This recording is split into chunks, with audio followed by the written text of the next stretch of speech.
যশোরের বাড়ীনগর, মানিকদিঘি, চূড়ামনকাঠি, শাহবাজপুর, আমবটতলা ও চৌগাছা উপজেলা সহ বিভিন্ন এলাকায় মাঠের পর মাঠ ভরে গেছে শিমের ফুলে। মাঠ জুড়ে সবুজ আর বেগুনি রঙের নয়নাভিরাম দৃশ্য। গেলবারের তুলনায় এবার ব্যাপক হারে আগাম জাতের শিম চাষ করেছেন এখানকার চাষিরা, যা পরিচর্যায় এখন ব্যস্ত তারা।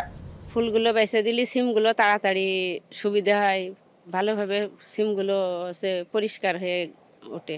এই ডুগা ছড়াই দেওয়া, তারপরে এই যে পাতা ভাঙা, হ্যাঁ, তারপরে তেল দেওয়া, ডেলি একবার দুবার তেল দিতে আছে। এমন আছে যে পোক লাগে, বিকেলেও তেল দিতে হয় যাতে নষ্ট না হয়, পোকা টোকা না হয়, সিমগুলো ভালো থাকে, তাই আমরা এই কাজগুলো করি। লতা ছাড়াই পাতাগুলো কেটে দিই। সদর উপজেলার শ্যামনগর গ্রামের কৃষক আব্দুস সোবহান 1.5 বিঘা জমিতে শিম চাষ করেছেন তিনি। তাতে খরচ হয়েছে 60,000 টাকা। তবে প্রায় 2 লাখ টাকার শিম বিক্রি করার আশা করছেন তিনি। 1.5 বিঘে বই লাগাইছি, 1.5 বিঘে বইতে 60,000 টাকা খরচ হয়েছে। যদি ভালো দাম টাম পাওয়া যায় 2 লাখ টাকা বিক্রি হবে, কি বেশি হতে পারে।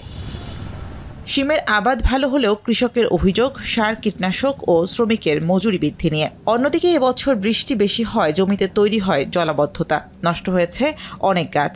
অন্যদিকে তাপমাত্রা বেশি হয়, শিম গাছের ফুল আসলেও তা নষ্ট হওয়ার পাশাপাশি পোকামাকড়ের উপদ্রবে ক্ষতির মুখে পড়েছেন কৃষকরা। তবে সম্প্রতি কিছুটা শীত পড়ার কারণে বর্তমানে শিম গাছের নতুন ফুল ও ফল আসায় ভালো ফলনের আশা করছেন তারা। আবহাওয়া প্রাকৃতিক দুর্যোগে এটা নষ্ট হয়ে যাচ্ছে।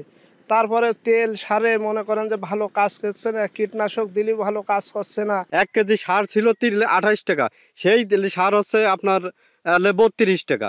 প্রতি কেজিতে 5 টাকা 6 টাকা বাড়তি এই বছরে। আবহাওয়া যদি ভালো হয় আর সিমের যদি দাম যদি থাকে, তাহলে আমরা দেখা যাচ্ছে লাভবান হতে পারবো। আর যদি আবহাওয়া যদি যেরাম চলছে এরকম যদি চলে, তাহলে আমরা লাভবান হতে পারবো না। কৃষি বিভাগ বলছে এই জেলায় সবজি চাষ হয়েছে প্রায় 20,000 হেক্টর জমিতে। এর মধ্যে আগাম জাতের শিমের চাষ হয়েছে 1619 হেক্টর জমিতে। এ থেকে 22,600 টন শিম উৎপাদনের লক্ষ্যমাত্রা নির্ধারণ করা হয়েছে, যার বাজার মূল্য 234 কোটি টাকা। দেখেছি কিছু কিছু জমিতে আমাদের শিমের ফুল ঝরে যাচ্ছে, সেক্ষেত্রে আমরা বিভিন্ন ধরনের কীটনাশক এবং হরমোন স্প্রে করার জন্য তাদের বলেছি। আমরা বিভিন্নভাবে আমাদের এই সবজি চাষিদের প্রশিক্ষণ বা আমাদের জাতের ক্ষেত্রে আমাদের নতুন যে জাতগুলো আমাদের কৃষি গবেষণা ক্ষেত্রে স্বীকৃত এই জাতগুলোকে আবাদ করার জন্য তাদেরকে আমরা উৎসাহিত করে থাকি।